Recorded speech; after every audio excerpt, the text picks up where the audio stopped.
పాపల్లె నవ్వమ్మ తీయగా కొమ్మ ఒళ్ళో పున్నగ పువ్వలే నవ్వమ్మ హరి విల్లుగా నవ్వుతూ ఉంటే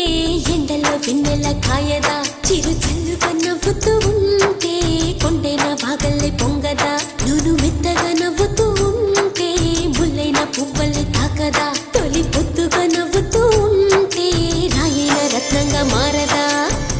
హాయిగా అమ్మ ఒళ్ళో చిన్నారి పాపల్లె నవ్వమ్మ తీయగా కొమ్మ ఒళ్ళో పున్నగ పువ్వలే నవ్వమ్మ